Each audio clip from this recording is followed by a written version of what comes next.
ನಮಸ್ಕಾರ ಎಲ್ಲರಿಗೂ. ಇವತ್ತು ನಾನು ಮ್ಯೂಚುವಲ್ ಫಂಡ್ ಇನ್ವೆಸ್ಟ್‌ಮೆಂಟ್ ಬಗ್ಗೆ ಮಾತಾಡೋಣ ಅಂತ ತೆಗೆದಿದ್ದೀನಿ. ಮ್ಯೂಚುವಲ್ ಫಂಡ್ ಇನ್ವೆಸ್ಟ್‌ಮೆಂಟಲ್ಲಿ ನೀವು ನೋಡಿರ್ಬೋದು, ಒಂದು ರಫ್ ಕ್ಯಾಲ್ಕುಲೇಷನ್ ಮಾಡಿದ್ದೀನಿ. ಒಂದು 5 ಫಂಡ್ ತಗೊಂಡಿದ್ದೀನಿ. ಒಂದು ಮಂತ್ಲಿ ₹500 ಹಾಕ್ತಾ ಇದ್ದೀನಿ ಒಂದೊಂದು ಫಂಡಲ್ಲಿ. ಅಂದರೆ ಒಂದು ಮಂತ್ಲಿ ಒಂದು ₹2500 ನಾನು ₹2500 ಇನ್ವೆಸ್ಟ್ ಮಾಡ್ತಾ ಇದ್ದೀನಿ. ಒಂದು 25 ವರ್ಷಕ್ಕೆ. ಫಾರ್ ಎಕ್ಸಾಂಪಲ್, ಇವಾಗ ನಿಮ್ಗೊಂದು ಏಜ್ 35, 60 ವರ್ಷಕ್ಕೆ ರಿಟೈರ್ಡ್ ಆಗ್ತೀರಾ, 25 ವರ್ಷ ಇನ್ವೆಸ್ಟ್ ಮಾಡ್ತೀನಿ ಅಂದರೆ ನಿಮ್ಮ ಹತ್ರ ₹1,23,23,000 ಉಳ್ಕೊಳ್ಳುತ್ತೆ. ಟ್ಯಾಕ್ಸ್ ಎಲ್ಲ ಕಟ್ಟಿ ಆದಮೇಲೆ ನಿಮ್ಗೆ ಉಳ್ಕೊಳ್ಳೋದು. ನಿಮಗೆ ಬರೋದು ನೆಟ್ ಪ್ರಾಫಿಟ್ ಬಂದು 1,40,00,000 ಬರುತ್ತೆ. ಬರೀ ನೀವು ಹಾಕ್ತಾ ಇರೋದು ₹7,50,000 ಮಾತ್ರ. ಬೇರೆ ಬೇರೆ ಸಿನಾರಿಯೋನ ನೋಡೋಣ. ಬೇರೆ ಬೇರೆ ಎಲ್ಲರಿಗೂ 25 ವರ್ಷನೇ ಇನ್ವೆಸ್ಟ್ ಮಾಡೋಕ್ಕಾಗತ್ತೆ ಅಂತ ಹೇಳೋಕ್ಕಾಗಲ್ಲ. ಕೆಲವರು ಕಡಿಮೆ ವರ್ಷನೂ ಮಾಡ್ಬೋದು, ಕೆಲವರು ಜಾಸ್ತಿ ವರ್ಷನೂ ಮಾಡ್ಬೋದು. ಬೇರೆ ಬೇರೆ ಟೈಮ್ ಪೀರಿಯಡ್ ತಗೊಂಡು ನೋಡೋಣ ಇಲ್ಲಿ.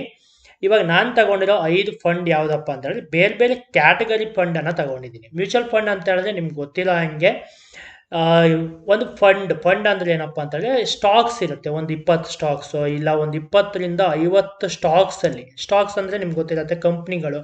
ಈಗ ರಿಲಯನ್ಸು, ಟಾಟಾ, ಇನ್ಫೋಸಿಸು ಈ ಥರ ಕಂಪ್ನಿಗಳ ಶೇರ್ಸಲ್ಲಿ ಅವ್ರು ಇನ್ವೆಸ್ಟ್ ಮಾಡಿರ್ತಾರೆ. ಒಂದು 20ರಿಂದ 50 ಶೇರ್ಸನ್ನು ತಗೊಂಡಿರ್ತಾರೆ. ಈ ಕಂಪ್ನಿಗಳ ಏನು ಇದಿರತ್ತಲ್ವಾ, ಅದ್ರ ಮೇಲೆ ಇದನ್ನು ಬೇರೆ ಬೇರೆ ಫಂಡ್ದು ಕ್ಯಾಟಗರಿನ ಮಾಡಿರ್ತೀವಿ. ಅಂದರೆ ಈಗ ಲಾರ್ಜ್ ಕ್ಯಾಪ್ ಫಂಡ್ ಅಂತ ಹೇಳಿದ್ರೆ ಈ ಟಾಪ್ ಕಂಪನೀಸ್ಗಳಲ್ಲಿ ಹಾಕಿರ್ತಾರೆ. ಅಂದರೆ ತುಂಬ ದೊಡ್ಡ ದೊಡ್ಡ ಕಂಪನಿಗಳಲ್ಲಿ ಹಾಕಿದ್ರೆ ಅದಕ್ಕೆ ಲಾರ್ಜ್ ಕ್ಯಾಪ್ ಕಂಪನೀಸ್ ಅಂತ ಹೇಳೋದು, ಲಾರ್ಜ್ ಕ್ಯಾಪ್ ಫಂಡ್ಸ್ ಅಂತ ಹೇಳೋದು. ಮಲ್ಟಿ ಕ್ಯಾಪ್ ಅಂತ ಹೇಳಿದ್ರೆ ಮಿಕ್ಸ್ ಮಾಡಿರ್ತಾರೆ. ಅಂದರೆ ಈಗ ಮಿಡ್ ಕ್ಯಾಪ್ ಅಂತ ಬರುತ್ತೆ. ಮಿಡ್ ಕ್ಯಾಪ್ ಅಂತ ಹೇಳಿದ್ರೆ ನಿಮಗೆ ಇದು ತುಂಬ ದೊಡ್ಡದು ಅಲ್ಲ, ತುಂಬ ಚಿಕ್ಕದು ಅಲ್ಲ ಕಂಪ್ನಿ. ಆ ಥರ ಇರೋ ಕಂಪ್ನಿಗೆ ಮಿಡ್ ಕ್ಯಾಪ್ ಅಂತ ಹೇಳ್ತೀವಿ. ಈ ಎಸ್ ಬ್ಯಾಂಕು ಈ ಥರ ಇರೋದೆಲ್ಲ ಮಿಡ್ ಕ್ಯಾಪ್ ಕಂಪ್ನೀಸ್ ಅಂತ ಹೇಳೋದು. ಈ ಸ್ಮಾಲ್ ಕ್ಯಾಪ್ ಅಂದರೆ ತುಂಬ ಸಣ್ಣ ಸಣ್ಣ ಕಂಪ್ನಿಗಳು, ಅಂದರೆ ತುಂಬ ದೊಡ್ಡ ಕಂಪ್ನೀಸ್ ಅಲ್ಲ. ನಿಮ್ಗೆ ಹೆಸರೆಲ್ಲ ಕೇಳಿರಲ್ಲ ನೀವು, ಆ ಕಂಪ್ನಿ ಸುಜ್ನಾಲ್ ಈ ಥರ ಎಲ್ಲ ಇರುತ್ತೆ. ಆ ಕಂಪ್ನೀಸ್ಗಳಲ್ಲಿ ಹಾಕೋದನ್ನು ಸ್ಮಾಲ್ ಕ್ಯಾಪ್ ಅಂತ ಹೇಳ್ತೀವಿ. ಈ ಮೂರನ್ನು ಮಿಕ್ಸ್ ಮಾಡಿದ್ರೆ ನಾವು ಮಲ್ಟಿ ಕ್ಯಾಪ್ ಅಂತ ಹೇಳೋದು. ಈ large cap, mid cap, small cap ಮೂರನ್ನು ಮಿಕ್ಸ್ ಮಾಡಿದ್ರೆ ಮಲ್ಟಿ ಕ್ಯಾಪ್ ಅಂತ ಹೇಳ್ತೀವಿ, ಆಯ್ತಾ. ಆಮೇಲೆ ಹೈಬ್ರಿಡ್ ಅಂತ ಇನ್ನೊಂದು ಫಂಡ್ ಬರುತ್ತೆ. ಹೈಬ್ರಿಡ್ ಅಂತ ಹೇಳಿದ್ರೆ ಈ 4 ಕ್ಯಾಟಗರಿ ಫಂಡ್ಸ್ ಇದಾವಲ್ಲ, ಇದರಲ್ಲಿ ಬರೀ ಕಂಪ್ನೀಸಲ್ಲಿ ಅಷ್ಟೇ ಇನ್ವೆಸ್ಟ್ ಮಾಡಿರ್ತಾರೆ. ಆದರೆ ಹೈಬ್ರಿಡಲ್ಲಿ ಹಂಗಲ್ಲ, ಕಂಪನಿಯಲ್ಲೂ ಹಾಕ್ತಾರೆ ದುಡ್ಡನ್ನು. ಇನ್ನು ಸ್ವಲ್ಪ ದುಡ್ಡನ್ನ ಈಗ ಒಂದು 30%ನ ಕಂಪ್ನಿಯಲ್ಲಿ ಹಾಕಿದ್ರೆ, ಒಂದು 30% ದುಡ್ಡನ್ನ ಕಂಪ್ನಿಯಲ್ಲಿ ಹಾಕಿದ್ರೆ, ಇನ್ನು ಮಿಕ್ಕಿದ 70% ದುಡ್ಡನ್ನು ಅವರು ಈ ಡೆಟ್ ಅಂತ ಹೇಳಿದ್ರೆ ಏನು, ಬಾಂಡ್ಸ್ ಎಲ್ಲ ಇರುತ್ತಲ್ಲ, ಈ ಗೌರ್ಮೆಂಟ್ ಆಫ್ ಇಂಡಿಯಾ ಬಾಂಡು ಈ ಥರ ಬಾಂಡ್ ಮಾರ್ಕೆಟಲ್ಲಿ ಹಾಕ್ತಾರೆ. ಅಂದರೆ ಇಲ್ಲಿ ಫಿಕ್ಸ್ಡ್ ಆಗಿ ಇನ್ಕಮ್ ಬರುತ್ತೆ. ಇದು ಫ್ಲಕ್ಚುಯೇಟ್ ಆಗ್ತಾನೆ ಇರುತ್ತೆ, ಆಚೆ ಈಚೆ ಆಗ್ತಾನೆ ಇರುತ್ತೆ. ಅದು ಬಾಂಡ್ದು ರಿಟರ್ನ್ ಏನಿರುತ್ತೆ, 10% ಇಂಟ್ರೆಸ್ಟ್ ರೇಟ್ ಅಂದರೆ 10% ಬರ್ತಾನೆ ಇರುತ್ತೆ. ಅದಕ್ಕೆ ನಿಮಗೆ ರಿಟರ್ನ್ ತುಂಬ ಕಡಿಮೆ ಇರುತ್ತೆ. ಇದು ಕನ್ಸರ್ವೇಟಿವ್ ಅಂತ ಹೇಳ್ತೀವಿ. ಅಂದರೆ ನಿಮಗೆ ಬಂದೇ ಬರುತ್ತೆ ಅನ್ನೋ ಥರ, ಒಂದು 10ರಿಂದ 12% ರಿಟರ್ನ್ ಬಂದೇ ಬರುತ್ತೆ, ಏನು ಗ್ಯಾರಂಟಿ ಗುರು ಅನ್ನೋ ಥರ ಇರುತ್ತೆ ಇದು ಈ ಫಂಡ್ಗಳಲ್ಲಿ. ಆದರೆ ಇವುಗಳೆಲ್ಲ ನಿಮಗೆ ರಿಸ್ಕ್ ಜಾಸ್ತಿ ಇರುತ್ತೆ. ರಿಸ್ಕ್ ಜಾಸ್ತಿ ಅಂತ ಹೇಳಿದ್ರೆ ರಿಟರ್ನ್ ಕೂಡ ಜಾಸ್ತಿ ಇರುತ್ತೆ, ಬಟ್ ರಿಸ್ಕು ಜಾಸ್ತಿ ಆಗುತ್ತೆ. ಏನಕ್ಕೆ ಅಂದರೆ ಕಂಪ್ನೀಸಲ್ಲಿ ಹಾಕಿರ್ತಾರೆ, ಒಂದೊಂದು ಕಂಪ್ನಿ ಮುಚ್ಚೋಗ್ಬೋದು, ಒಂದೊಂದು ಕಂಪ್ನಿ ಇದು ಲಾಸಲ್ಲಿ ಹೋಗ್ತಾ ಇರ್ಬೋದು. ಹಾಗಾಗಿ ಅಲ್ಲಿ ಈ ರಿಟರ್ನ್ ಏನಿದೆಯಲ್ಲ, ಈಗ 19 ಅಂತ ಹೇಳಿದ್ದೀನಿ, ಇದು 19 ಇರುತ್ತೆ ಅಂತ ಹೇಳೋಕ್ಕಾಗಲ್ಲ. ಇದಕ್ಕೂ ಜಾಸ್ತಿನೂ ಬರ್ಬೋದು, ಕಡಿಮೆನೂ ಬರ್ಬೋದು. ಆದರೆ ಫಂಡ್ ಮ್ಯಾನೇಜರ್ ಅಂತ ಇರ್ತಾನೆ, ಅವನದು ಗುರಿ ಏನಪ್ಪ ಅಂತ ಹೇಳಿದ್ರೆ ಜಾಸ್ತಿ ಮಾಡೋದೇ ಇರುತ್ತೆ. ಯಾಕಂದರೆ ಅವ್ರು ಕಾಂಪಿಟೇಟರ್ ಇರ್ತಾರೆ. ಈಗ ನೋಡಿದ್ರೆ ಈಗ ನಿಪ್ಪಾನ್ ಇಂಡಿಯಾ ಅನ್ನೋದು ಲಾರ್ಜ್ ಕ್ಯಾಪಲ್ಲಿ ಒಂದು 50 ಫಂಡ್ಗಳಿದ್ದಾವೆ. ನಿಪ್ಪಾನ್ ಇಂಡಿಯಾದ ಏನಕ್ಕೆ ಸಜೆಸ್ಟ್ ಮಾಡ್ತೀನಿ ಅಂದರೆ ಅವ್ನು ಚೆನ್ನಾಗಿ ರಿಟರ್ನ್ ಕೊಟ್ಟಿದ್ದಾನೆ, ಅದಕ್ಕೆ ಸಜೆಸ್ಟ್ ಮಾಡ್ತೀನಿ ಅನ್ನೋ ಥರ, ಆಯಿತಾ. ನನಗಿದು ಯಾವುದೇ ಇದಲ್ಲ, ನಾನು ಪೇಯ್ಡ್ ಸಜೆಷನ್ ಏನಲ್ಲ, ನಾನು ಸುಮ್ಮನೆ ತಗೊಂಡಿದ್ದೀನಿ, ಚೆನ್ನಾಗಿರೋ ಕಂಪ್ನೀಸ್ನ ತಗೊಂಡಿದ್ದೀನಿ ನನ್ನ ಪ್ರೀವಿಯಸ್ ವರ್ಕ್ ಎಕ್ಸ್ಪೀರಿಯನ್ಸ್ ಮೇಲಿಂದ, ಆಯಿತಾ. ಇಲ್ಲಿ ಈಗ ನೋಡ್ಬೋದು, ಈಗ ನಿಪ್ಪಾನ್ ಇಂಡಿಯಾ ಇದು ಹೆಂಗಪ್ಪ ಸೆಲೆಕ್ಟ್ ಮಾಡಿದೆ ಅಂತ ಹೇಳಿದ್ರೆ, ನಾನು ಏನು ಮಾಡಿದ್ದೀನಿ, ನಾನು ಒಂದು ವೆಬ್ಸೈಟ್ ಅದು ಇದೆ, ಮನಿ ಕಂಟ್ರೋಲ್ ಅಂತ ಒಂದು ವೆಬ್ಸೈಟ್ ಇದೆ, ಆಯಿತಾ. ಈ ಮನಿ ಕಂಟ್ರೋಲ್ ವೆಬ್ಸೈಟ್ಗೆ ಹೋಗ್ಬಿಟ್ಟು ಇಲ್ಲಿ ಮ್ಯೂಚುವಲ್ ಫಂಡ್ ಅಂತ ಒಂದು ಆಪ್ಷನ್ ಇರುತ್ತೆ. ಈ ಮ್ಯೂಚುವಲ್ ಫಂಡ್ ಮೇಲೆ ಕ್ಲಿಕ್ ಮಾಡಿದ್ರೆ ನಿಮಗೆ ಇಲ್ಲಿ ಫಂಡ್ಸ್ ಅಂತ ಬರುತ್ತೆ.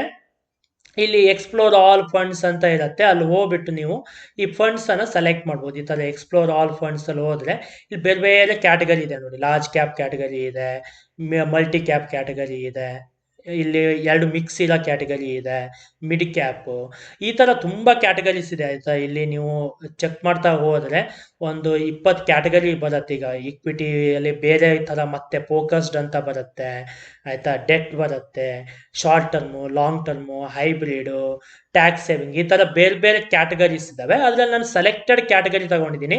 ಅದರಲ್ಲಿ ಏನಪ್ಪಾ ಅಂದ್ರೆ ಈ 4 ಅಥವಾ 5 ರೇಟೆಡ್ ಫಂಡ್ಸ್ ಅನ್ನ ತಗೊಂಡಿದ್ದೀನಿ. ಯಾಕಂದ್ರೆ ಇದು ತುಂಬಾ ಒಳ್ಳೆ ಫಂಡ್ಸ್ ಅಂತ.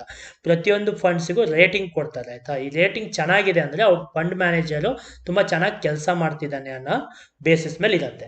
ಈಗ ನಾನು ಸುಮ್ಮನೆ ಈಗ ಒಂದು ಫಂಡ್ ನಾನು ತಗೊಂಡಿರೋದು ನಿಪ್ಪಾನ್, ಇದರಲ್ಲಿ ಯಾವ್ದು ತಗೊಂಡಿದ್ದೀನಿ, ಹೈಯೆಸ್ಟ್ ರೇಟೆಡ್ ಇರೋದು ಲಾರ್ಜ್ ಕ್ಯಾಪ್ ಫಂಡ್ ಅನ್ನ ತಗೊಂಡಿದ್ದೀನಿ. ಆಯ್ತಾ, ಇದು ಹೈಯೆಸ್ಟ್ ರೇಟಿಂಗ್ ಇದೆ. ಇದರಲ್ಲಿ 2-3 ಫಂಡ್ ಇದೆ. ಹೆಂಗಪ್ಪ ನೀನು ನಿಪ್ಪಾನ್ಗೆ ಹೋಗ್ತೀಯಾ ಅಂತ ಹೇಳಿದ್ರೆ, ನಾನು ಇಲ್ಲಿ ಈಗ ಹೈಯೆಸ್ಟ್ ರಿಟರ್ನ್ ನ ನೋಡ್ತಾ ಇದ್ದೀನಿ. ಈಗ ಒಂದು 5 ವರ್ಷದ್ದು, 10 ವರ್ಷದ್ದು, ಈ ತರ ರಿಟರ್ನ್ ನಾನು ಕಂಪೇರ್ ಮಾಡಿ ನೋಡಿದ್ರೆ ನನಗೆ ನಿಪ್ಪಾನ್ ಅವರು ಸ್ವಲ್ಪ ಚೆನ್ನಾಗಿ ರಿಟರ್ನ್ ನ ಕೊಟ್ಟಿದ್ದಾರೆ.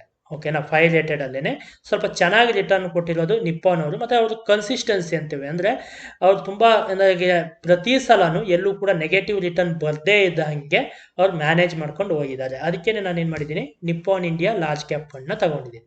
ಅದನ್ನ ಹೆಂಗಪ್ಪ ಚೆಕ್ ಮಾಡೋದು, ಯಾವುದೇ ಒಂದು ಫಂಡ್ ತಗೊಂಡ್ರು ಅದನ್ನ ಹೆಂಗ್ ಚೆಕ್ ಮಾಡೋದು ಅಂತ ನೋಡಿದ್ರೆ, ಆ ಫಂಡ್ ಮೇಲೆ ಕ್ಲಿಕ್ ಮಾಡಿ, ಆ ಫಂಡ್ ಮೇಲೆ ಕ್ಲಿಕ್ ಮಾಡಿದಾಗ ಒಂದು ಹೊಸ ಪೇಜ್ ಓಪನ್ ಆಗುತ್ತೆ. ಅಲ್ಲಿ ನಿಮಗೆ ಯಾವುದೇ ಒಂದು ಫಂಡ್ ನೋಡಬೇಕು ಅಂತ ಹೇಳಿದ್ರೆ ನಿಮ್ಗೆ ಇಲ್ಲೊಂದು ಸ್ನ್ಯಾಪ್ ಶಾಟ್ ಅಂತ ಬರುತ್ತೆ ಸ್ಟಾರ್ಟಿಂಗ್ ಅಲ್ಲಿ. ಸ್ನ್ಯಾಪ್ ಶಾಟ್ ಅಲ್ಲಿ ಏನಪ್ಪ ಹೇಳಿರ್ತಾನೆ ಅಂದ್ರೆ ಎಷ್ಟಪ್ಪ ಇವರು, ಎಷ್ಟು ಕೋಟಿ ಇವರು ಇವ್ರದ್ದು ಫಂಡ್ ಅಲ್ಲಿ ಇದೆ ಅಂತ. ಅಂದ್ರೆ ಇಲ್ಲಿ ಒಂದು 35,000 ಕೋಟಿ ಇನ್ವೆಸ್ಟ್ ಮಾಡಿದ್ದಾರೆ ಜನರು. ಆಯ್ತಾ, ಆಮೇಲೆ ಇವ್ರದ್ದು ಇವಾಗ ವ್ಯಾಲ್ಯೂ ಎಷ್ಟು 99 ಇದೆ ಅಂತ ಹೇಳ್ತಿದ್ದಾರೆ. ಎಕ್ಸ್ಪೆನ್ಸ್ ರೇಷಿಯೋ ಅಂತ ಹೇಳಿದ್ರೆ ಅದು ಹೇಳೋದು ಏನಪ್ಪಾ ಅಂತ ಹೇಳಿದ್ರೆ, ಈಗ ಫಂಡ್ ಮ್ಯಾನೇಜ್ ಮಾಡ್ತಾನಲ್ವಾ, ಅಲ್ಲಿ ಮ್ಯಾನೇಜರ್ ಇರ್ತಾರೆ, ಕೆಲಸದವರೆಲ್ಲ ಇರ್ತಾರೆ, ಅವ್ರಿಗೆಲ್ಲ ಸಂಬಳ ಕೊಡಕ್ಕೆ ನಿಮಗೆ ಬಂದಿರೋ ರಿಟರ್ನ್ ಅಲ್ಲೇ, ಈಗ 100 ರೂಪಾಯಿ ನೀವು ಇನ್ವೆಸ್ಟ್ ಮಾಡಿರ್ತೀರಾ, ಅದರಲ್ಲಿ 10 ರೂಪಾಯಿ ರಿಟರ್ನ್ ಬಂದಿರತ್ತೆ. ಅವ್ನು 10 ರೂಪಾಯಿನೂ ನಿಮ್ಗೆ ಕೊಡಲ್ಲ, ಅವನು 0.67% ಅಂದ್ರೆ 67 ಪೈಸೆನೆ ಇಟ್ಕೊಂಡು ನಿಮ್ಗೆ 9 ರೂಪಾಯಿನೂ ವಾಪಸ್ ಕೊಡ್ತಾನೆ. ಆಯ್ತಾ, ಅಂದ್ರೆ 1 ರೂಪಾಯಿನ ಅವ್ನು ಇಟ್ಕೊಂತಾನೆ, ನಾನು ಮ್ಯಾನೇಜ್ ಮಾಡೋದಕ್ಕೆ ಇದು ನನಗೆ ಅಂತ ಹೇಳ್ಬಿಟ್ಟು ಇಟ್ಕೊಳ್ಳೋ ಅಂತ ರೇಷಿಯೋನ ಎಕ್ಸ್ಪೆನ್ಸ್ ರೇಷಿಯೋ ಅಂತ ಹೇಳೋದು. ಆಯ್ತಾ, ಇಲ್ಲಿ ನೀವು ನೋಡಿದ್ರೆ ಈಗ ಫಂಡ್ ರಿಟರ್ನ್ಸ್ ಅದೆಲ್ಲ ಚೆಕ್ ಮಾಡಿಬೇಕಾದ್ರೆ ನೋಡಿ, ರಿಟರ್ನ್ಸ್ ಅನ್ನು ನೋಡಿದ್ರೆ ಇಲ್ಲಿ ಗೊತ್ತಾಗುತ್ತೆ ನಿಮ್ಗೆ. ಆನ್ಯುಲೈಸ್ಡ್ ರಿಟರ್ನ್ ಅಂತ ಇರುತ್ತಲ್ಲ ಅದನ್ನ ಚೆಕ್ ಮಾಡ್ಬೇಕು ಯಾವತ್ತು. ಆಮೇಲೆ ಇಲ್ಲೆಲ್ಲ ನೋಡಿದ್ರೆ ನಿಮ್ಗೆ ಗೊತ್ತಾಗತ್ತೆ. ಇಲ್ಲೊಂದು 10 ವರ್ಷದನ್ನ ನಾನು ತಗೊಂಡಿದ್ದೀನಿ. ಸಿನ್ಸ್ ಇನ್ಸೆಪ್ಷನ್ ಅಂದ್ರೆ ಅವ್ರು ಸ್ಟಾರ್ಟ್ ಮಾಡಿದವಾಗಿಂದ ಎಷ್ಟಿದೆ ಅನ್ನೋದು 2013 ಇಂದ ಸ್ಟಾರ್ಟ್ ಮಾಡಿ ಅವರು ಅಲ್ಲಿಂದಲೂ ಎಷ್ಟಿದೆ ಅಂತ ಒಂದು ಒಳ್ಳೆ ರಿಟರ್ನೇ ಬಂದಿದೆ. ಬರ್ತಾ ಬರ್ತಾ ಚೆನ್ನಾಗಾಗ್ತಾ ಬಂದಿದೆ ಅಂತ. ಆಯ್ತಾ, ಅದನ್ನ ನೋಡ್ಕೊಬಹುದು ನೀವು. SIP ರಿಟರ್ನ್ ನೋಡ್ಬೋದು. ಆಮೇಲೆ ಈಗ ನೋಡಿ 12.5% ಟ್ಯಾಕ್ಸ್ ಆಗ್ಬಿಟ್ಟಿದೆ. ಮೊದಲೆಲ್ಲ 10% ಇತ್ತು, ಇವಾಗ ಜಾಸ್ತಿ ಮಾಡಿಬಿಟ್ಟಿದ್ದಾರೆ ಗೌರ್ಮೆಂಟ್ ಅವರು. 12.5% ಟ್ಯಾಕ್ಸ್ ಕೊಡ್ಲೇಬೇಕು ನೀವು. ಆಮೇಲೆ ಇಲ್ಲಿ ನೋಡಿದ್ರೆ ನಿಮ್ಗೆ ಜಾಸ್ತಿ ಅವರು ಎಲ್ಲಿ ಇನ್ವೆಸ್ಟ್ ಮಾಡ್ತಾವ್ರಪ್ಪ ಅಂತ ನೋಡಿದ್ರೆ ಇಲ್ಲಿ ನೋಡಿ 98% ಈಕ್ವಿಟಿಯಲ್ಲೇ ಮಾಡ್ತಾವ್ರೆ. ಅದರಲ್ಲೂ ಏನು 71 ಕಂಪನೀಸ್ ಅಲ್ಲಿ ಅವರು ಇನ್ವೆಸ್ಟ್ ಮಾಡ್ತಾವ್ರೆ. ಆಮೇಲೆ ಜಾಸ್ತಿ ಇರೋದು ಲಾರ್ಜ್ ಕ್ಯಾಪ್ ಅವರೇನೆ, ಯಾಕಂದ್ರೆ ಇದು ಲಾರ್ಜ್ ಕ್ಯಾಪ್ ಕಂಪನಿ ಇರೋದ್ರಿಂದ. ನೋಡಿ ಜಾಸ್ತಿ ಇನ್ವೆಸ್ಟ್ ಮಾಡ್ತಿರೋದೆಲ್ಲಪ್ಪ ಅಂತ ಹೇಳಿದ್ರೆ HDFC bank, ICICI bank, Reliance, ITC, Infosys, ಇವೆಲ್ಲ ದೊಡ್ಡ ದೊಡ್ಡ ಕಂಪನಿಗಳು. ಇಲ್ಲಿ ಬರೀ 10 ಕಂಪನೀಸ್ ಕಾಣಿಸಿದ್ದಾರೆ. ನಿಮ್ಗೆ ಜಾಸ್ತಿ ಬೇಕಂದ್ರೆ ಡೀಟೇಲ್ ಪೋರ್ಟ್ಫೋಲಿಯೋ ಅಂತ ಕೊಟ್ರೆ ಈ 71 ಕಂಪನಿದು ಅವರು ಕಾಣಿಸ್ತಾರೆ. ಆಯ್ತಾ, ರಿಸ್ಕ್ ಎಲ್ಲ ನೋಡ್ಬೋದು. ಇದು ತುಂಬಾ ಟೆಕ್ನಿಕಲ್ ಆಗತ್ತೆ, ನಾನು ಎಲ್ಲಾನು ಇಲ್ಲಿ ಎಕ್ಸ್ಪ್ಲೈನ್ ಮಾಡ್ತಾ ಇಲ್ಲ. ಯಾರಿಗಾದ್ರು ಬೇಕು ಅಂತ ಹೇಳಿದ್ರೆ ಹೇಳಿ, ನಾನು ಎಕ್ಸ್ಪ್ಲೈನ್ ಮಾಡ್ತೀನಿ ಮತ್ತೊಂದ್ಸಲ ಬೇಕಿದ್ರೆ. ಇದರಲ್ಲಿ ಬೇರೆ ಬೇರೆ ರೀತಿಯಲ್ಲಿ ನಾನು ಹೆಂಗೆ ಸೆಲೆಕ್ಟ್ ಮಾಡಿದೆ ಅನ್ನೋದನ್ನ ಹೇಳ್ತಾ ಇದ್ದೀನಿ. ಈ ತರ ನೀವು ಜಸ್ಟ್ ಈ ರೇಟಿಂಗು ಮತ್ತೆ ಈ ರಿಟರ್ನು ಮತ್ತೆ ಇವರು ಎಲ್ಲಿ ಇನ್ವೆಸ್ಟ್ ಮಾಡ್ತಾವ್ರೆ ಈ ಪೋರ್ಟ್ಫೋಲಿಯೋನ ನೋಡ್ಕೊಂಡು, ಓಕೆ ಇವರೆಲ್ಲ ಗೊತ್ತಿರೋ ಕಂಪ್ನಿಲೇ ಇನ್ವೆಸ್ಟ್ ಮಾಡ್ತಾವ್ರೆ ಅಂತ ಗೊತ್ತಾದ್ರೆ ನೀವು ಆ ಕಂಪ್ನಿ ಫಂಡ್ ಅಲ್ಲಿ ನೀವು ಇನ್ವೆಸ್ಟ್ ಮಾಡ್ಬೋದು. ಎಲ್ಲರದ್ದು ಆಲ್ಮೋಸ್ಟ್ ಸೇಮ್ ರಿಟರ್ನ್ ಇರುತ್ತೆ, ಏನು ಜಾಸ್ತಿ ಹೆಚ್ಚು ಕಡಿಮೆ ಆಗಲ್ಲ. ಅದೇ ತರ ಬೇರೆ ಬೇರೆ ನಾನು ಚೆಕ್ ಮಾಡಿದ್ದೀನಿ. ನಾನು ಇದರಲ್ಲಿ ಅಂತ ಹೇಳಿದ್ರೆ ಈಗ ಮಲ್ಟಿ ಕ್ಯಾಪಲ್ ಅಂತ ಹೇಳಿದ್ರೆ ನಾನು ICICI ಹೋಗಿದ್ದೀನಿ. ಆಯ್ತಾ, ಈ ತರ ICICI ಯಾವ ತರ ಇದೆ, ನೀವು ಆ ತರ ನೀವು ಬೇಕಿದ್ರೆ ಒಂದೊಂದೇ ಚೆಕ್ ಮಾಡ್ಬೋದು. ನಾನು ಹೇಳಿದ್ದೀನಿ ಹೇಗೆ ಚೆಕ್ ಮಾಡೋದು ಅಂತ ಹೇಳ್ಬಿಟ್ಟು. ಪ್ರತಿಯೊಂದು ಇದ್ರಲ್ಲಿ ನಾನು ಒಂದೊಂದು ತಗೊಂಡಿದ್ದೀನಿ. ಆಯ್ತಾ, ಒಂದ್ರಲ್ಲಿ ಮೋತಿಲಾಲ್ ತಗೊಂಡಿದ್ದೀನಿ, ಈ ತರ ತಗೊಂಡಿದ್ದೀನಿ. ಈಗ ನಾನು ಕ್ಯಾಲ್ಕುಲೇಷನ್ ಬರ್ತೀನಿ. ಮತ್ತೆ ಇಲ್ಲಿ ಈಗ ಬೇರೆ ಬೇರೆ ತಗೊಂಡಿದ್ದೀನಿ. ಇವೆಲ್ಲ ಟಾಪ್ ಫಂಡ್ಸ್ ಅನ್ನು ತಗೊಂಡಿದ್ದೀನಿ ನಾನು, ಬೇರೆ ಬೇರೆ ಕಂಪನಿಯವರು ಮ್ಯಾನೇಜ್ ಮಾಡ್ತಾ ಇರೋದು. ನಾನು ಸುಮ್ಮನೆ ಒಂದು 500 ರೂಪಾಯಿ ಹಾಕ್ತಾ ಇದ್ದೀನಿ ತಿಂಗಳಿಗೆ. ಅಂದ್ರೆ ಟೋಟಲ್ ಎಷ್ಟಾಯ್ತದೆ ನನಗೆ 2,500 ರೂಪಾಯಿ ಆಗುತ್ತೆ ತಿಂಗಳಿಗೆ. 2,500 ರೂಪಾಯಿ ಇನ್ವೆಸ್ಟ್ ಮಾಡ್ತಾ ಇದ್ದೀನಿ. ನಾನೊಂದು ಇಲ್ಲಿ ರಿಟರ್ನ್ ಎಲ್ಲ ನಾನು ಆಲ್ರೆಡಿ ತಗೊಂಡಿದ್ದೀನಿ. ಅವ್ರು ಎಷ್ಟು ಕೊಡ್ತಾವ್ರೆ ಅದನ್ನ ಒಂದು 25 ವರ್ಷ ನಾನು ಹಾಕ್ತೀನಪ್ಪ, ಎಲ್ಲೂ ನಾನು ತೆಗಿಯಲ್ಲ, ಇನ್ನು ಮಧ್ಯದಲ್ಲಿ ಎಲ್ಲೂ ತೆಗಿಯಲ್ಲ. 25 ವರ್ಷ ನನ್ನ ಸೇವಿಂಗ್ಸು ನನ್ನ ರಿಟೈರ್ಮೆಂಟ್ ಟೈಮಲ್ಲಿ ಬೇಕು ಅಂತ ಸುಮ್ಮನೆ ಹಾಕೊಂಡು ಹೋಗ್ತಾನೇ ಇದ್ದೀನಿ ಅಂತ ಹೇಳಿದ್ರೆ ಏನಾಗತ್ತೆ, ನಿಮ್ದು ಆಲ್ಮೋಸ್ಟ್ ನಿಮಗೆ ಇದು ಪ್ರಾಫಿಟ್ಗಳು ಬರ್ತಾ ಇರೋದು. ನಾನು ಟೋಟಲ್ ಆಗಿ ಹೇಳ್ತೀನಿ ನಿಮಗೆ, ನೀವು ಹಾಕ್ತಿರೋದು 7.5 ಲಕ್ಷ, ಅದಕ್ಕೆ ಪ್ರಾಫಿಟ್ ಬಂದ್ಬಿಟ್ಟು ನಿಮ್ಗೆ ಅದು ಆಗಿರೋದು ಎಷ್ಟಪ್ಪ ಅಂದರೆ 1,48,00,000. ಅದರಲ್ಲಿ ಒಂದು 17 ಲಕ್ಷ ರೂಪಾಯಿ ನಿಮಗೆ ಟ್ಯಾಕ್ಸ್ ಹೋಗುತ್ತೆ. ನಿಮಗೆ ಕೈಗೆ ಸಿಗೋದು 1,23,00,000. ಇದೇ ನೀವು ಜಸ್ಟ್ 1 ವರ್ಷ ಜಾಸ್ತಿ ಮಾಡಿ ನೋಡಿ, 25 ವರ್ಷದ ಬದಲು 26 ವರ್ಷ ನೀವೇನಾದ್ರು ಇನ್ವೆಸ್ಟ್ ಮಾಡಿಬಿಟ್ರೆ 25 ಲಕ್ಷ ಜಾಸ್ತಿ ಆಗಿಬಿಡುತ್ತೆ ನಿಮಗೆ 1 ವರ್ಷಕ್ಕೇನೆ. ಅಂದರೆ ಅದಕ್ಕೆ ಪವರ್ ಆಫ್ ಕಾಂಪೌಂಡಿಂಗ್ ಅಂತ ಹೇಳ್ತೀವಿ. ಅಂದರೆ ನೀವು ಜಾಸ್ತಿ ವರ್ಷ ಇಟ್ಟಂಗೆ ನೋಡಿ, ಇದು 30 ವರ್ಷಕ್ಕೆ ಒಂದು 5 ವರ್ಷ ಎಕ್ಸ್ಟ್ರಾ ಮಾಡಿದ್ದೀನಿ, ನಿಮ್ಗೆ 1,4 ಕೋಟಿ ಇರೋದು 3.5 ಕೋಟಿ ಹತ್ತತ್ರ ಬಂತು. ಇವಾಗ 3,37,00,000 ಆಗುತ್ತೆ. ಬರೀ 30 ವರ್ಷ ಇನ್ವೆಸ್ಟ್ ಮಾಡ್ಬೋದು. ಅಂದರೆ ನೀವೊಂದು ನಿಮ್ದೊಂದು ಏಜ್ ಇವಾಗ 30 ಅಂದರೆ ಇನ್ನೂ 30 ವರ್ಷ ನಿಮ್ಗೆ ಆರಾಮಾಗಿ ಸಿಗತ್ತೆ.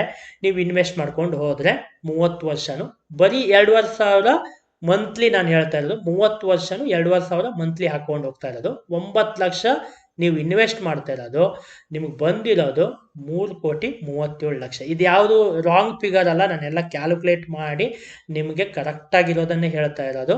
ಈ ರಿಟರ್ನಲ್ಲಿ ಸ್ವಲ್ಪ ಹೆಚ್ಚು ಕಡಿಮೆ ಆಗ್ಬೋದು, ಒಂದು 10% ಆಚೆ ಈಚೆ ಇಟ್ಕೊಳ್ಳಿ.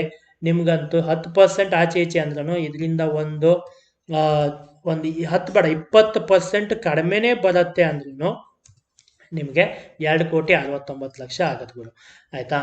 ಸೊ ಇದೆಲ್ಲ ನಿಮ್ಗೆ ಆಚೆ ಈಚೆ ಆಗೋದಿದ್ದೇ ಇರುತ್ತೆ. ಬಟ್ ಹಾಕಿರೋ ಇನ್ವೆಸ್ಟ್ಮೆಂಟ್ಗಂತೂ ಏನು ಮೋಸ ಇಲ್ಲ. ಆಯಿತಾ? ಜಾಸ್ತಿ ವರ್ಷ ಇಟ್ಟಿಲ್ಲ. ಇಲ್ಲ ನನ್ನ ಹತ್ರ ಇಷ್ಟೊಂದೆಲ್ಲ ಮಾಡೋಕ್ಕಾಗಲ್ಲ, ಒಂದು 10 ವರ್ಷಕ್ಕೆ ನೋಡು ಅಂತ ಹೇಳಿದ್ರೆ ನಾನೊಂದು 10 ವರ್ಷಕ್ಕೆ ಹಾಕಿದ್ರೆ ನೋಡಿ, ಇವಾಗ ನೀವು ಹಾಕಿರೋದು 3 ಲಕ್ಷ, ನಿಮ್ಗೆ ಸಿಗ್ತಿರೋದು ಪ್ರಾಫಿಟ್. ಇದು ನಿಮ್ಗೆ ಹಾಕಿರೋ ಬಂಡವಾಳ ಬಿಟ್ಟು ನಾನು ಹೇಳ್ತಿರೋದು 4,28,000 ಬರುತ್ತೆ. ನಿಮ್ಗೆ ಟೋಟಲ್ ಆಗಿ ಒಂದು 7,90,000 ನಿಮ್ಮ ಕೈಗೆ ಸಿಗ್ತಾ ಇರುತ್ತೆ. ಆಯ್ತಾ? ಇದು ನಾನು ಪ್ರಾಫಿಟ್ ಹೇಳ್ತಿರೋದು. ಇದು ಯಾವುದು 3 ಲಕ್ಷ ಇರೋದು 4 ಲಕ್ಷ ಆಗ್ತಿದೆ ಅಂತ ಹೇಳ್ತಾ ಇಲ್ಲ. 3 ಲಕ್ಷಕ್ಕೆ 4 ಲಕ್ಷ ಪ್ರಾಫಿಟ್ ಸಿಗತ್ತೆ ಅಂತ ಹೇಳ್ತಿರೋ, ಅಂದ್ರೆ ಡಬಲ್ ಆಗಿಬಿಟ್ಟಿರತ್ತೆ ಆಲ್ಮೋಸ್ಟ್. ಆಯ್ತಾ?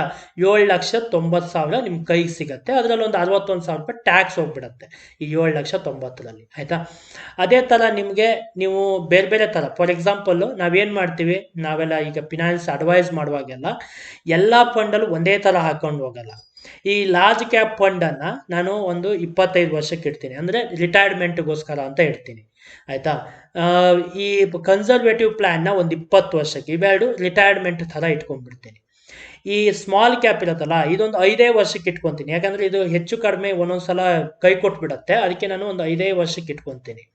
ಆಮೇಲೆ ಈ ಮಿಡ್ ಕ್ಯಾಪ್ ಅನ್ನೋ ಒಂದು 15 ವರ್ಷಕ್ಕೆ. ಈ ಥರ ಬೇರೆ ಬೇರೆ ರಿಕ್ವೈರ್ಮೆಂಟ್ ಇದ್ದೇ ಇರುತ್ತೆ. ನನಗೆ 5 ವರ್ಷ ಆದಮೇಲೆ ಏನೋ ಒಂದು ತಗೊಳ್ಳೋದಿರುತ್ತೆ, 10 ವರ್ಷ ಆದಮೇಲೆ ಏನೋ ಒಂದು ತಗೊಳ್ಳೋದಿರುತ್ತೆ. ಈ ಥರ ಇರೋದ್ರಿಂದ ನಾನು ಬೇರೆ ಬೇರೆ ಥರ ಈ ಥರ ಹಾಕಿದ್ರು ನೋಡಿ, ನಿಮಗೆ ಬರೀ 500 ರೂಪಾಯಿನೇ ಕಾಣಿಸ್ತಾ ಇರೋದು. ನಾನು 4,50,000 ನೀವು ಇನ್ವೆಸ್ಟ್ ಮಾಡ್ತಿರೋದು, ಇದೆಲ್ಲ ಸೇರಿ 5 ವರ್ಷ 10 ವರ್ಷ 15 ವರ್ಷ ಎಲ್ಲ ಸೇರಿಕೊಂಡು ನಿಮಗೆ ಆಮೇಲೆ ಸಿಗ್ತಾ ಇರೋದು 30,79,000 ಟೋಟಲ್ ಆಗಿ ನಿಮಗೆ ಬರ್ತಾ ಇರೋ ಪ್ರಾಫಿಟ್. ಆಯಿತಾ? 5 ವರ್ಷ ಆಗ್ತಿದ್ದಂಗೆ ನಿಮಗೆ 17,000 ಪ್ರಾಫಿಟ್ ಸಿಗತ್ತೆ, 10 ವರ್ಷ ಆಗ್ತಿದ್ದಂಗೆ 77,000 ಪ್ರಾಫಿಟ್ ಸಿಗತ್ತೆ, 15 ವರ್ಷ ಆಗ್ತಿದ್ದಂಗೆ 5,46,000 ರೂಪಾಯಿ ಪ್ರಾಫಿಟ್ ಸಿಗತ್ತೆ, 20 ವರ್ಷ ಆಗ್ತಿದ್ದಂಗೆ 2,32,000, 25 ವರ್ಷ ಆಗ್ತಿದ್ದಂಗೆ 14,26,000. ಬಟ್ ನಾನು ಯಾರಾದರೂ ಈ ಥರ ಸಣ್ಣ ಅಮೌಂಟನ್ನು ನೀವು ಇನ್ವೆಸ್ಟ್ ಮಾಡ್ತಿದ್ದೀರಾ ಅಂತ ಹೇಳಿದ್ರೆ, SIP ಮಾಡ್ತಿದ್ದೀರಾ ಅಂದರೆ ಮಿನಿಮಮ್ ಒಂದು 10 ವರ್ಷನೋ 15 ವರ್ಷದ ಮೇಲೆ ಇಟ್ಕೊಳ್ಳಿ, ನಿಮಗೆ ಒಳ್ಳೆ ರಿಟರ್ನ್ ಬಂದೇ ಬರುತ್ತೆ. ಈಗ ಮನೆ ಕಟ್ಟೋ ಥರನೋ, ಇಲ್ಲ ಎಜುಕೇಷನ್ ಥರನೋ, ಈ ಮಕ್ಕಳ ಎಜುಕೇಷನ್ ಥರನೋ, ಮದುವೆಗೆ ಈ ಥರದ್ದು ಒಂದು 15 ವರ್ಷದ ನಂತರ ಮಗಳ ಮದುವೆಗೆ ಈ ಥರ ಎಲ್ಲ ಇಟ್ಕೊತಿರಲ್ವ, ಆ ಥರ ಇಟ್ಕೊಂಡ್ರೆ ನಿಮ್ಗೆ ತುಂಬ ಚೆನ್ನಾಗಿ ರಿಟರ್ನ್ ಬರುತ್ತೆ. ಈಗ ಒಂದು 15 ವರ್ಷಕ್ಕೆ ಹಿಂಗೆ ಹಾಕಿದ್ರೆ, ನಾನು ಇದನ್ನೇ ಹಿಂಗೆಲ್ಲ ಮಾಡ್ದೇನೆ 15 ವರ್ಷಕ್ಕೆ ಎಲ್ಲದಕ್ಕೂ 15 ವರ್ಷ, ಒಂದು ಲಾರ್ಜ್ ಕ್ಯಾಪ್ಗೆ ಒಂದು 25 ವರ್ಷ ಇಟ್ಕೊಂಡು ನೋಡೋಣ. ಆಯಿತಾ? ಆವಾಗ ನೋಡಿ ನಿಮಗೆ ಆಲ್ಮೋಸ್ಟ್ 26 ಲಕ್ಷ ರೂಪಾಯಿ ಆಗುತ್ತೆ. ನಿಮ್ಗೆ ಆವಾಗ ನಿಮಗೆ ಚೆನ್ನಾಗಿ ರಿಟರ್ನ್ ಕೂಡ ಬರುತ್ತೆ. ಆಯಿತಾ? 26 ಲಕ್ಷ ಆಗೋದಲ್ಲ, 26 ಲಕ್ಷ ನಿಮಗೆ ಪ್ರಾಫಿಟ್ ಸಿಗೋದು, 35 ಲಕ್ಷ ನಿಮಗೆ ಕೈಗೆ ಸಿಗತ್ತೆ. ಆಯಿತಾ? 15 ವರ್ಷ ಆಗ್ತಿದ್ದಂಗೆ ನಿಮಗೆ ಆಲ್ಮೋಸ್ಟ್ ನಿಮಗೆ ಎಷ್ಟು ಕೈಗೆ ಸಿಗತ್ತೆ ಅಂತ ಹೇಳಿದ್ರೆ ಒಂದು 18 ಲಕ್ಷ ರೂಪಾಯಿ ಕೈಗೆ ಸಿಗತ್ತೆ. ಆಯಿತಾ? ಈ ಥರ ಎಜುಕೇಷನು ಅದಕ್ಕೆ ಇದಕ್ಕೆಲ್ಲ ನೀವು ಈ ಥರ ಪ್ಲ್ಯಾನ್ ಮಾಡ್ಕೊಬೋದು. ನಾನು ಜಸ್ಟ್ 500 ರೂಪಾಯಿ ಕಾಣಿಸಿದ್ದೀನಿ. ಅದೇ ನೀವು 500 ರೂಪಾಯಿ ಬದಲು ಒಂದು 1,000 ರೂಪಾಯಿ ಆದರೂ ಹಾಕ್ತೀರಾ, ಒಂದು 5,000 ರೂಪಾಯಿ ತಿಂಗಳಿಗೆ ಹಾಕ್ತೀನಿ, ಚೀಟಿ ಕಟ್ಟೋ ಬದಲು ಇಲ್ಲಿ ಹಾಕ್ತೀನಿ ಅಂದರೆ ಒಂದು 10 ಲಕ್ಷ ರೂಪಾಯಿ ನಿಮ್ದು ಇನ್ವೆಸ್ಟ್ಮೆಂಟ್ ಆದ್ರೂ ನಿಮ್ಗೆ 53 ಲಕ್ಷ ರೂಪಾಯಿ ಪ್ರಾಫಿಟ್ ಬರುತ್ತೆ. ಒಂದು 70 ಲಕ್ಷ ರೂಪಾಯಿ ನಿಮ್ಮ ಕೈಗೆ ಸಿಗುತ್ತೆ. ಆಯಿತಾ? ಸೊ ನೀವು ಏನಪ್ಪ ಅಂತ ಹೇಳಿದ್ರೆ ಮಿನಿಮಮ್ ಒಂದು 500-1000 ರೂಪಾಯಿನೋ ಲಾಂಗ್ ಟರ್ಮ್ಗೆ ನೀವು ಹಾಕ್ತೀರಾ ಅಂತ ಹೇಳಿದ್ರೆ ನೀವು ಯಾವ್ದಾದ್ರು ಒಂದು ಮ್ಯೂಚುವಲ್ ಫಂಡ್ ತಗೊಳ್ಳಿ ಆಯ್ತಾ. ಒಂದೇ ಮ್ಯೂಚುವಲ್ ಫಂಡ್ ಅಲ್ಲಿ ಹಾಕಿದ್ರು ಓಕೆ, ನಾನು ಬೇಕಾದ್ರೆ ಇಲ್ಲಿ ಕಾಣಿಸ್ತೀನಿ, ಯಾವುದು ಮ್ಯೂಚುವಲ್ ಫಂಡ್ ಅಲ್ಲಿ ಹಾಕಲ್ಲ ನಾನು, ಬರೀ ಒಂದೇ ಮ್ಯೂಚುವಲ್ ಫಂಡ್ ಅಲ್ಲಿ ಒಂದು 2000 ರೂಪಾಯಿ ಹಾಕ್ತೀನಿ ನಾನು ಒಂದು 25 ವರ್ಷಕ್ಕೆ ಅಂತ ಹೇಳಿದ್ರು ನಿಮ್ಗೆ ಆಲ್ಮೋಸ್ಟ್ 50 ಲಕ್ಷ ರೂಪಾಯಿ ನಿಮಗೆ ಪ್ರಾಫಿಟ್ ಸಿಗುತ್ತೆ ಆಯ್ತಾ. ಒಂದು 70 ಲಕ್ಷ ರೂಪಾಯಿ ನಿಮಗೆ ಕೈಗೆ ಸಿಗುತ್ತೆ ಆಯ್ತಾ. ನಿಮಗೆ ರಿಟೈರ್ಮೆಂಟ್ಗೆ ಇದಕ್ಕೆ ಯೂಸ್ ಆಗುತ್ತೆ. ನೀವು ಚೆಕ್ ಮಾಡಿ, ನಿಮ್ಗೆ ಇದರಲ್ಲಿ ಏನಾದರೂ ಬೇರೆ ಇನ್ಫಾರ್ಮೇಶನ್ ಬೇಕು ಅಂತ ಹೇಳಿದ್ರೆ ನೀವು ಕಮೆಂಟ್ ಮಾಡಿ, ನಾನು ಅದ್ರ ಮೇಲೂ ಕೂಡ ವಿಡಿಯೋ ಮಾಡ್ತೀನಿ. ಹಾಗೇನೆ ಲೈಕ್ ಮಾಡಿ, ಸಬ್ಸ್ಕ್ರೈಬ್ ಮಾಡಿ, ಶೇರ್ ಮಾಡಿ, ಎಲ್ಲರಿಗೂ ಗೊತ್ತಾದರೆ ಒಳ್ಳೆಯದು. ಆಮೇಲೆ ನೀವು ಏನಾದರೂ ಕಡಿಮೆ ಏಜ್ ಅವರಾದರೆ ಈಗಿಂದಲೇ ಇನ್ವೆಸ್ಟ್ಮೆಂಟ್ನ ಸ್ಟಾರ್ಟ್ ಮಾಡಿ. ಥ್ಯಾಂಕ್ ಯು, ಧನ್ಯವಾದ.